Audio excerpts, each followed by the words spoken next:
الحمد لله رب العالمين والصلاة والسلام على سيد الأنبياء والمرسلين وعلى آله وأصحابه أجمعين. أما بعد فأعوذ بالله من الشيطان الرجيم. بسم الله الرحمن الرحيم. وما أرسلناك إلا رحمة للعالمين.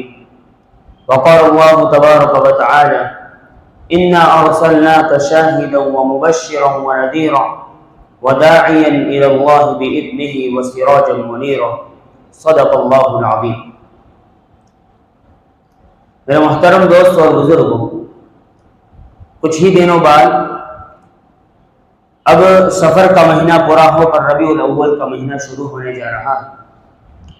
جب ربیع الاول کا مہینہ شروع ہوتا ہے تو فوراً سارے مسلمانوں کے دل و دماغ کے اندر ایک بات گھومتی ہے کہ یہی وہ بابرکت مہینہ ہے کہ جس مہینے کے اندر ساقی کوثر اور شافع محشر خاتم الانبیاء والرسل صلی اللہ علیہ وسلم کی ولادت باسعادت ہوئی.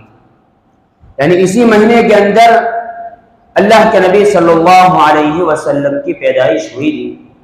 اسی مناسبت سے معلوم ہوا کہ کچھ باتیں اللہ کے نبی صلی اللہ علیہ وسلم کی سیرت کے متعلق بیان کر دی جائے. چونکہ آپ صلی اللہ علیہ وسلم کی سیرت کو جاننا، آپ کی زندگی کو معلوم کرنا، یہ ہر ایک مسلمانوں کے لیے ایک ایمانی تقاضا ہے کہ ہم آپ کی سیرت کو معلوم کریں، آپ کی زندگی کو معلوم کریں. لیکن آپ صلی اللہ علیہ وسلم کی ذات وہ ذات ہے کہ آپ صلی اللہ علیہ وسلم کی سیرت کو بیان کرنے والوں نے پوری زندگی لگانے کے بعد، پوری زندگی آپ کی سیرت کو بیان کرنے کے بعد آخر میں تھک کر یہی کہا کہ ہم آپ کی سیرت کو کما حقہ بیان نہیں کر سکتے، کیونکہ آپ صلی اللہ علیہ وسلم کی ذات تو وہ ذات ہے. عام طور پر انسان کی زندگی کی جو سیرت ہوتی ہے، چاہے وہ انبیاء کی سیرت ہو یا کسی اور کی سیرت ہو، آدم علیہ السلام کی سیرت ہو یا عیسیٰ علیہ السلام کی سیرت ہو، ہر ایک انسان کی اور ہر ایک نبی کی سیرت شروع ہوتی ہے اس کی پیدائش سے اور اس کی سیرت ختم ہوتی ہے اس کی وفات پر. لیکن قربان جائے، آخر النبی صلی اللہ علیہ وسلم کی سیرت شروع ہوتی ہے اول دین سے. یعنی جس وقت سے اللہ تبارک و تعالیٰ نے دنیا کو بنایا اسی وقت سے اللہ کے نبی صلی اللہ علیہ وسلم کی سیرت شروع ہوتی ہے، اور آپ صلی اللہ علیہ وسلم کی سیرت پوری ہوگی قیامت کے دن تک، جب تک آپ صلی اللہ علیہ وسلم کا ایک ایک امتی جنت کے اندر داخل نہ ہو جائے اس وقت تک پوری آپ کی سیرت ہے. اس لیے تھوڑے سے وقت کے اندر آپ کی سیرت کو بیان کرنا بہت ہی زیادہ مشکل ہے. لیکن ہم کوشش کریں گے کہ آپ صلی اللہ علیہ وسلم کی زندگی کے اہم پہلو کو آپ کے سامنے کچھ 2-3-4 ہفتے تک بیان کیا جائے گا انشاءاللہ. آپ صلی اللہ علیہ وسلم کی ذات وہ ذات ہے کہ جتنے بھی لوگوں نے آپ کی تعریف بیان کی، حسان ابن ثابت رضی اللہ تعالیٰ عنہ، وہ آپ کی شان کے اندر بہت اشعار کہا کرتے تھے اور بہت آپ کی تعریف کیا کرتے تھے. ایک مرتبہ حسان ابن ثابت رضی اللہ تعالیٰ عنہ نے ایک شعر کہا آپ صلی اللہ علیہ وسلم کی تعریف کے اندر، اور شعر یہ کہا کہ مدحت محمدا بقصیدتی. کیا فرمایا؟ مدحت محمدا بقصیدتی ولکن مدحت قصیدتی بمحمد. کہ میں نے پوری زندگی آپ صلی اللہ علیہ وسلم کی تعریف کے اندر قصیدے کہے، پوری زندگی آپ صلی اللہ علیہ وسلم کی تعریف کے اندر میں نے قصیدے کہے. لیکن حقیقت حال یہ ہے کہ میں نے جب بھی آپ صلی اللہ علیہ وسلم کی شان کے اندر کوئی قصیدہ کہا تو وہ آپ صلی اللہ علیہ وسلم کی تعریف نہیں ہوئی. حقیقت یہ ہے کہ میرے قصیدے کی تعریف ہوئی کہ میرے قصیدے کے اندر آپ صلی اللہ علیہ وسلم کا مبارک نام. تو وہ ہستی بہت بلند ہستی ہے. آپ صلی اللہ علیہ وسلم دنیا کے اندر جب آئے، یہ 6 صدی عیسوی کا واقعہ ہے. حضرت عیسیٰ علیہ السلام کو دنیا سے جانے کے بعد جب جاہلیت کا زمانہ بالکل عام ہو گیا اور ظلم و بربریت بالکل چھا گئی، اور ایسی ظلم و بربریت ہو گئی، ایسی ظلم و بربریت کہ ایک انسان دوسرے انسان کو انسان سمجھنے کے لیے تیار نہیں تھا. بیواؤں کے اوپر بڑا ظلم کیا جاتا تھا، یتیموں کے اوپر ظلم کیا جاتا تھا، اور ایک انسان دوسرے انسان کو گویا ہم یہ کہہ سکتے ہیں کہ ایک انسان جانور بن گیا اور آدم خور یعنی انسانوں کا گوشت کھایا جانے لگا تھا. ایسا بالکل ظلم عام ہو گیا، اور ایسا ظلم ہو گیا کہ زندہ پیدا ہونے والی چھوٹی چھوٹی بچیوں کو زندہ قبروں کے اندر دفن کر دیا جاتا۔ ایسا ظلم اور ایسی بالکل کفر و ضلالت کی گھٹائیں جانے لگی۔ اس وقت پوری انسانیت نے یہ چاہا کہ اب دنیا کے اندر کوئی ایسا رہبر آنا چاہیے، کوئی ایسا رہبر آنا چاہیے جو انسانیت کو صحیح رخ بتاوے، اور اللہ کی طرف سے کوئی ایسا انسان آنا چاہیے، کوئی ایسا سردار آنا چاہیے کہ جو آ کر اس پوری کی پوری مصیبتوں کو اور کفر و ضلالت کی گھٹاؤں کو ہٹائے اور انسانیت کو صحیح راہ بتائے۔ اس وقت اللہ کے نبی صلی اللہ علیہ وسلم کو اللہ تبارک و تعالیٰ نے دنیا کے اندر بھیجنے کا ارادہ کیا، لیکن آپ صلی اللہ علیہ وسلم کا دنیا کے اندر آنا یہ بہت ایک اہم ذریعہ تھا کہ امت کو اور پوری کی پوری انسانیت کو ایک گمراہی کے راستے سے نکال کر ہدایت کے راستے کی طرف لانا۔ ہم یہ کہہ سکتے ہیں کہ امت کے لیے ٹرننگ پوائنٹ تھا، امت کے لیے ایک ٹرننگ پوائنٹ تھا۔ اسی لیے اللہ کے نبی صلی اللہ علیہ وسلم کو جس مہینے کے اندر اتارا گیا، جس مہینے کے اندر پیدا کیا گیا، وہ مہینہ ربیع الاول کا مہینہ ہے۔ ربیع عربی کے اندر کہا جاتا ہے موسم بہار کو، موسم بہار کو، یعنی اسی مہینے کے اندر ربیع الاول کا جو مہینہ ہوتا ہے، اسی مہینے کے اندر یا موسم بہار کے اندر سارے کے سارے درختوں کے اوپر سے پتے جل جاتے ہیں اور ایک نئے پتوں کی شروعات ہوتی ہے۔ اسی مہینے کو، جس مہینے کے اندر یہ ہوتا ہے، اس مہینے کو موسم بہار کہا جاتا ہے۔ تو گویا اللہ کے نبی صلی اللہ علیہ وسلم کو اس ربیع الاول کے مہینے کے اندر پیدا فرمایا اور یہ نام رکھا ربیع الاول کا مہینہ کہ اسی مہینے کے اندر آپ کی پیدائش ہوئی، اور آپ صلی اللہ علیہ وسلم کے دنیا کے اندر آنے کے بعد انسانوں کو ایک نئی انسانیت ملی اور ایک زندگی جینے کا ایک طریقہ ملا، اور یہ پتا چلا کہ انسان کس کو کہا جاتا ہے۔ جانوروں کے راستے سے نکال کر، جانوروں کی جماعت سے نکال کر انسانوں کو انسان بنایا، اور یہ جو واقعہ پیش ہوا ربیع الاول کے مہینے کے اندر ہوا، اسی لیے اس کو ربیع الاول کا مہینہ کہا جاتا ہے۔ آپ نے دنیا کے اندر دیکھا ہوگا کہ جس وقت بالکل تاریک رات ہو جاتی ہے، اندھیرا ہو جاتا ہے، تو اس کے بعد جب بالکل اندھیرا ہو جاتا ہے تو اس کے بعد صبح شروع ہونی ہوتی ہے۔ ہر رات کے بعد ایک صبح ہوتی ہے، اور صبح جس وقت نکلتی ہے تو صبح کے ظاہر ہونے سے پہلے، سورج کے ظاہر ہونے سے پہلے تھوڑی تھوڑی شعاعیں نکلتی ہے اور تھوڑا تھوڑا اجالا ہوتا ہے، جو اس بات کی خبر دیتا ہے کہ اب سورج نکلنے والا ہے۔ سورج کا اجالا اس بات کی خبر دیتا ہے کہ اب سورج نکلنے والا ہے، اور پوری دنیا کے اوپر سورج نکل کر پوری دنیا کو منور اور روشن کرنے والا ہے۔ آپ صلی اللہ علیہ وسلم کے پیدا ہوتے ہی کچھ ایسی ہی چیزیں ہونے لگی کہ اللہ تبارک و تعالیٰ کو آپ کو دنیا کے اندر مبعوث کرنا تھا، دنیا کے اندر پیدا کرنا تھا، تو آپ صلی اللہ علیہ وسلم کو دنیا کے اندر بھیجنے سے پہلے کچھ ایسے واقعات اللہ نے ظاہر کیے کہ پتہ چل رہا تھا کہ کوئی عظیم ہستی دنیا کے اندر آنے والی ہے جو انسانوں کو ضلالت اور گمراہی سے نکال کر صحیح راستے کے اوپر لائے۔ آپ صلی اللہ علیہ وسلم کے پیدا ہونے سے پہلے اور اسی سال اللہ تبارک و تعالیٰ نے کچھ اہم واقعات ظاہر کیے۔ بہت ہی مختصراً ان واقعات کا بھی ذکر کرو۔ حضرت اسماعیل علیہ السلام اور حضرت ابراہیم علیہ السلام کے توسط سے اللہ تبارک و تعالیٰ نے جو زمزم کا کنواں جاری کیا تھا، تو وہ زمزم کا کنواں کچھ مدت کے بعد اس کو بالکل بند کر دیا گیا، زمزم کا کنواں۔ اور جب جس طریقے سے دور گزرتا گیا، جتنا زمانہ گزرتا گیا، لوگوں نے اس زمزم کے کنویں کو بلا دیا۔ وہ کہا تھا کسی کو پتا نہیں چلا، لیکن اب چونکہ شافی نشر صلی اللہ علیہ وسلم ساقِ کوثر خاتم النبیین صلی اللہ علیہ وسلم دنیا کے اندر تشریف لانے والے تھے، اس لیے اللہ تبارک و تعالیٰ نے یہ بھی نظام چلایا کہ آپ صلی اللہ علیہ وسلم کے جو دادا تھے عبد المطلب نے ایک دن خواب دیکھا کہ کوئی کہنے والا ان کو خواب کے اندر کہہ رہا ہے کہ احفر البرہ، کہ برہ کو کھودو۔ عبد المطلب نے خواب کے اندر کہا کہ برہ من برہ، برہ کیا چیز ہے؟ چنانچہ وہ خواب ان کو بلا دیا۔ دوسرا دن ہوا، پھر دوسرے دن خواب آیا اور کہا گیا خواب کے اندر احفر طیبہ، کہ طیبہ کو کھودو، پاک جگہ کو کھودو۔ آپ عبد المطلب کو پتہ نہیں چلا کہ کیا کہہ رہے، پھر سے سوال کیا، پتہ نہیں چلا۔ تیسرے دن خواب آیا، چوتھے دن خواب آیا، پھر ایک دن ان کو خواب کے اندر بتایا گیا کہ زمزم کا کنواں کھودو۔ عبد المطلب نے کہا خواب کے اندر تو زمزم کا کنواں کہاں ہے؟ چنانچہ فرشتے نے خواب کے اندر بتایا کہ آپ صبح کے وقت جانا اور جس جگہ کے اوپر ایک سفید کوا اپنی چوٹ کے ذریعے سے زمین کھود رہا ہو، اسی جگہ پر وہ زمزم کا کنواں۔ عبد المطلب صبح کے وقت گئے اور جانے کے بعد ان کو مل گیا ایک کوا اپنے چونچ کے ذریعے سے ایک جگہ کو کھود رہا تھا، پتہ چل گیا کہ یہیں پر زمزم کا کنواں ہے۔ عبد المطلب نے لوگوں کو بلایا کہ آؤ میرے ساتھ مل کر کنواں کھودتے ہیں، لیکن وہ سارے لوگ مکہ والے جو تھے انہوں نے کہا کہ اس جنگل کے اندر آپ کنواں کھودنے کی بات کر رہے ہو، اور لوگوں نے بہت مخالفت کی، لیکن عبد المطلب نے نہیں مانا اور کنواں کھودنے کے اندر لگ گئے۔ حضرت عبداللہ رضی اللہ تعالیٰ عنہ جو آپ صلی اللہ علیہ وسلم کے والد گرامی تھے، عبد المطلب کے بیٹے، ان کے ایک بھائی تھے، وہ اس وقت ایک ہی بھائی تھے ان کو لے کر عبد المطلب نے گویا اپنے بیٹے کو ساتھ لے کر کنواں کھودنا شروع کیا، اور زمزم کا کنواں کھودا، کھودتے کھودتے وہ تھک گئے اور آخرکار زمزم کا کنواں وہاں سے جاری ہو گیا۔ لیکن یہ کنواں کھودنے کے اندر عبد المطلب کو بڑی پریشانی ہوئی، کیونکہ مکہ والوں نے ان کا ساتھ نہیں دیا تھا۔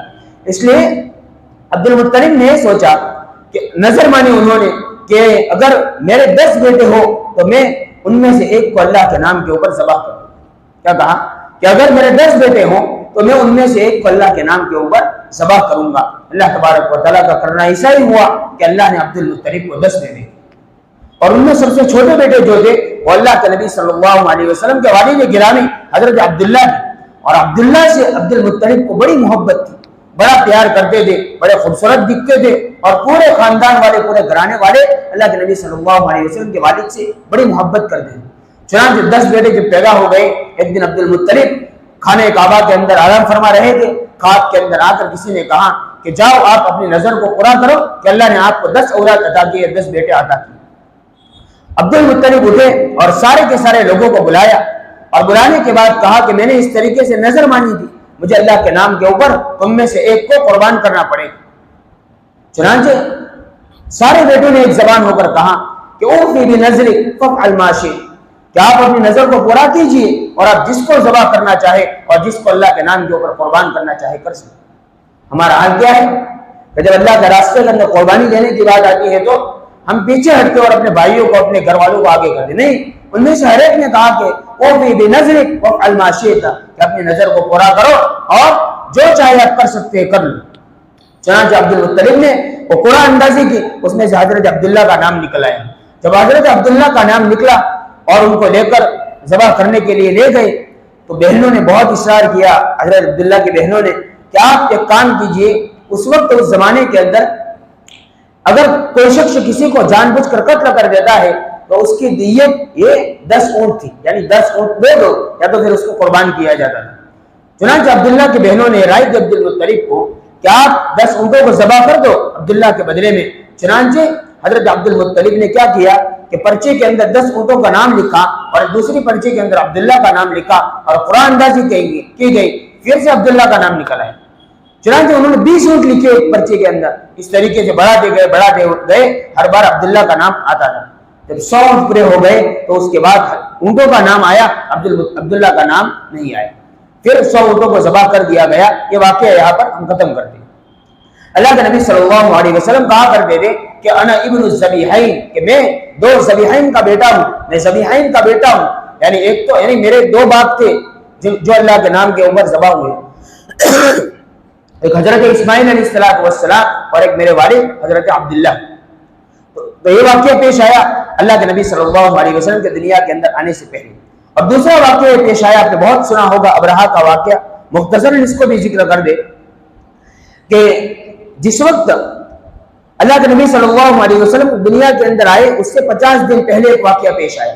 واقعہ یہ ہوا تھا کہ کفار مکہ یہ بت پرست قوم تھی، وہ بتوں کی عبادت کرتی تھی، لیکن بیت اللہ کا بڑا احترام تھا ان کے دلوں کے اندر، بیت اللہ کا بڑا احترام تھا۔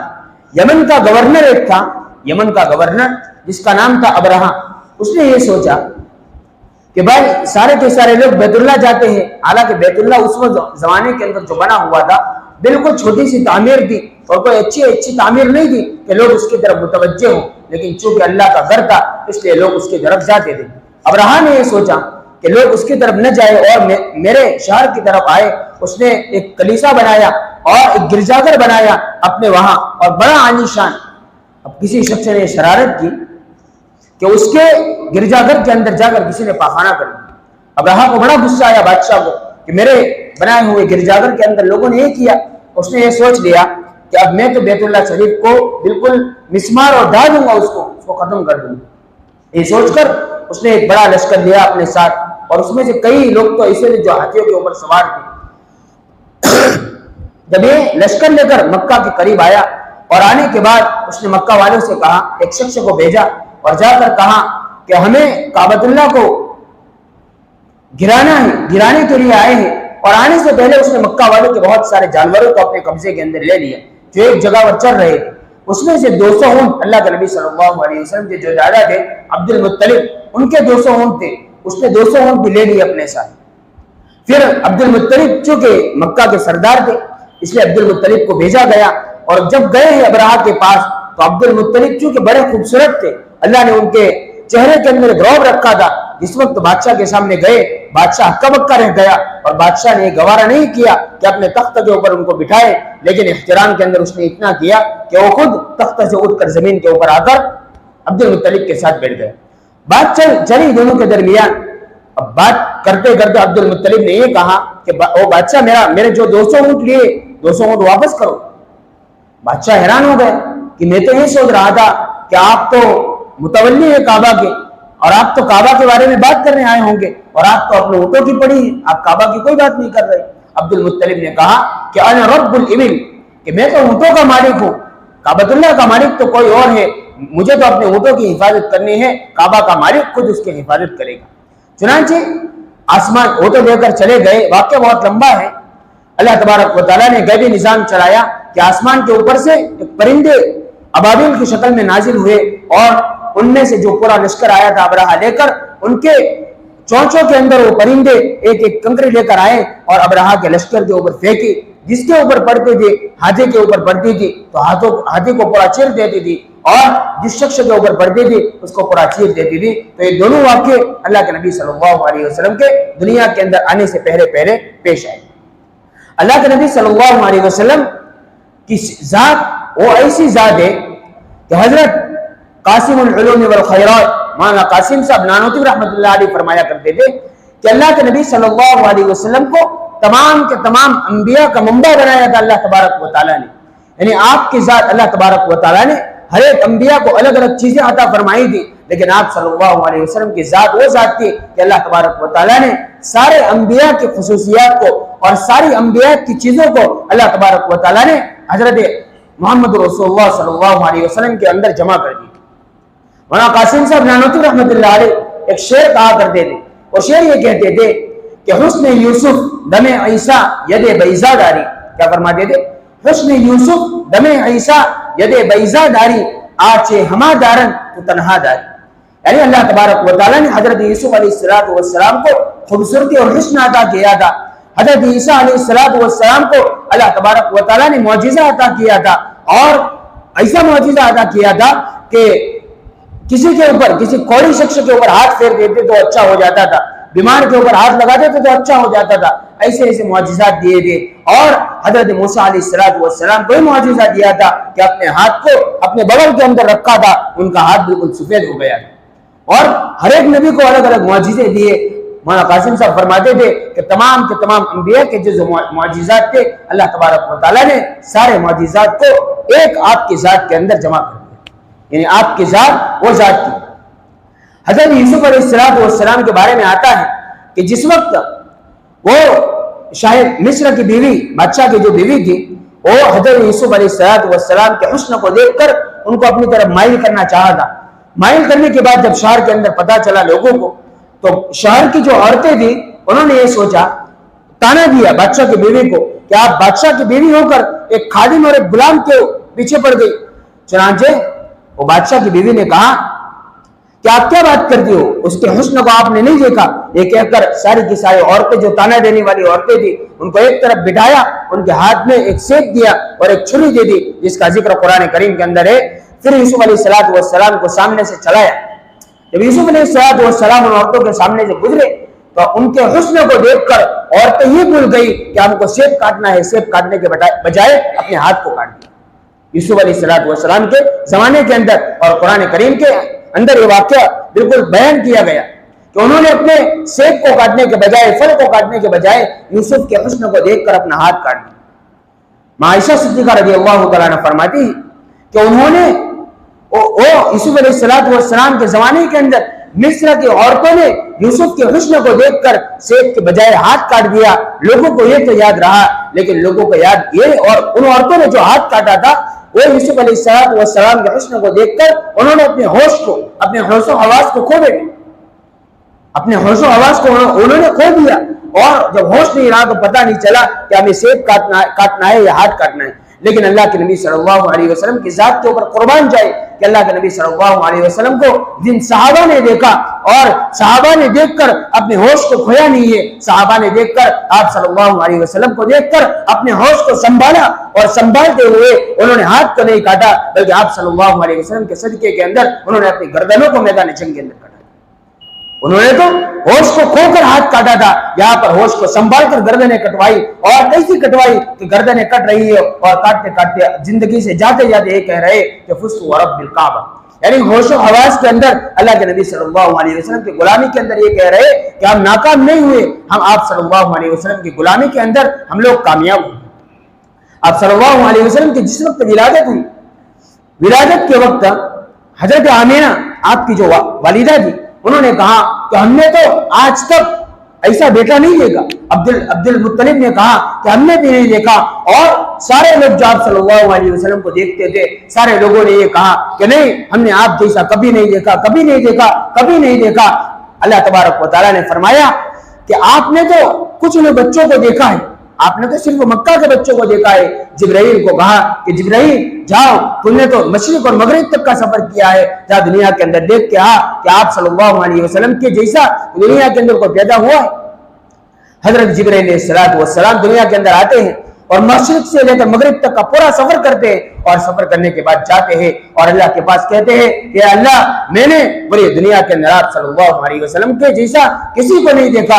پھر اللہ تبارک و تعالیٰ نے فرمایا کہ عبد المطلب آمینہ، اے جبرائیل تم کیا بات کر رہے ہو؟ تم یہ کہہ رہے ہو کہ ہم نے آپ صلی اللہ علیہ وسلم کا جیسا دیکھا نہیں، تیرے رب نے آپ صلی اللہ علیہ وسلم کا جیسا ابھی تک پیدا ہی، تیرے رب نے آپ صلی اللہ علیہ وسلم کے جیسا نہ کسی کو پیدا کیا ہے، نہ قیامت تک آپ صلی اللہ علیہ وسلم کے جیسا دنیا کے اندر کوئی پیدا، آپ صلی اللہ علیہ وسلم کے جیسا نہ قیامت تک کوئی پیدا ہوگا. اس لیے آپ صلی اللہ علیہ وسلم کی ولادت سے پہلے کے کچھ حالات تھے. آپ صلی اللہ علیہ وسلم جس رات کے اندر پیدا ہوئے، اس رات کے اندر کسرا کے محل کے اندر ایک زلزلہ آیا، اور اس زلزلے کے ذریعے سے کیا ہوا انشاءاللہ آئندہ جمعہ کو اس کے متعلق بات کریں گے. اللہ تبارک و تعالی ہم تمام مسلمانوں کو آپ صلی اللہ علیہ وسلم سے سچی محبت کرنے والا بنائے، اور ہماری زندگی کے اندر آپ صلی اللہ علیہ وسلم کی ایک ایک سنت کو زندہ فرمائے. وآخر دعوانا الحمدللہ رب العالمین.